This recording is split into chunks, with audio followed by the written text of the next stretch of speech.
আসসালামু আলাইকুম।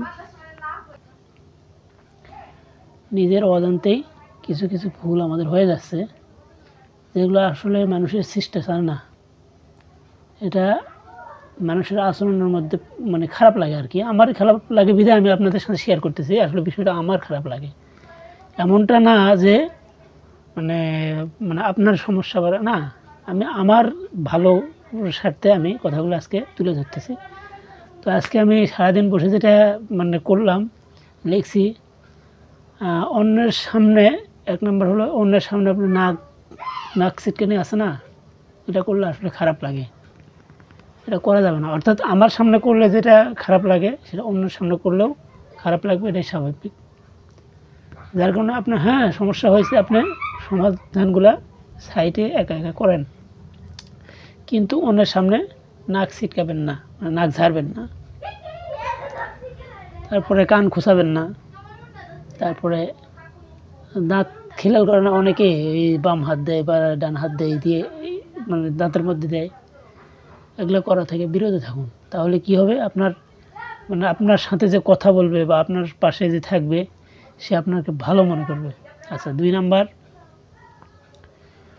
অপরের সামনে হাসি দিবেন না। আপনার হাসি আসছে, আপনি সাইড করে নেন, আপনি আপনার সামনে যে আছে তার সামনে হাসি দিতে যাবেন না। তাহলে কি হবে, তাহলে ওই আপনার যে জীবাণু আছে তার গায়ে ছিটে যাবে বা এরকম কোনো কিছু মনে করে সে খারাপ ভাবতে পারে। এই জন্য আমি আমার পক্ষ থেকেই কথাটা বলতেছি। তারপর আপনার ব্যক্তিগত ব্যাপার, কিন্তু আমি যেটা ভালো এটাই আমার কাছে যেটা খারাপ লাগে এটা আমি তুলে ধরার চেষ্টা করতেছি। 3 নাম্বার, হাই উঠতে পারে, হাই উঠলে মুখে হাত দিবেন। আপনার যে হাই উঠছে অন্যকে তেমনভাবে বুঝতে দিবেন না। 4 নাম্বার, অন্যের সামনে দাঁত মাজবেন না। অন্য মনে করেন যে আপনার সামনে আরও অনেক লোক আছে, আপনার দাঁত মাজবেন না। 5 নাম্বার, কারো মুখের সামনে বমি করবেন না। বমি যদি আসে থাকে, একটু নিরাপদ জায়গায় যান, একটু সেফটি জোনে যান, যাই করতে থাকেন, হয়তো আপনারও ভালো হবে, ওই লোকটাও ভালো মনে করবে। সমস্যা মানুষের হতেই পারে, কিন্তু নিজেকে ভালোভাবে উপস্থাপন করা শেখেন মানুষের সামনে। আমার সামনে যেটা খারাপ লাগে এটাই আমি বলার চেষ্টা করতেছি। তারপরে 6 নাম্বার, ঘুমন্ত ব্যক্তিকে চিৎকার বা ধাক্কা দিয়ে ঘুম ভাঙানো ঠিক না। ঘুমন্ত ব্যক্তি, যে ব্যক্তি ঘুমে আছে তাকে চিৎকার চেঁচামেচি করে ঘুম ভাঙাবেন না। 7 নম্বর, অপরের ব্যবহৃত তোয়ালে গামছা ব্যবহার করবেন না। যারা একসাথে মেসে থাকেন বা কোথাও থাকেন, একসাথে কাজকর্ম চলাফেরা করেন, অন্য যেটা ব্যবহার করছে ওটা ব্যবহার করা থেকে বিরত থাকুন। এতে করে উভয়ই লাভ। আমি একটা জিনিস ব্যবহার করে রাখছি, আর একজন ব্যবহার করলো, আমার জীবাণু তার শরীরে রাখতে পারে, অথবা তার জীবাণু আমার শরীরে রাখতে পারে, পরবর্তীতে আমি ওই জিনিসটা যদি ব্যবহার করি। আচ্ছা, 8 নাম্বার, মুখে একত্রে বেশি খাবার বা মুখ ভরিয়ে খাবেন না।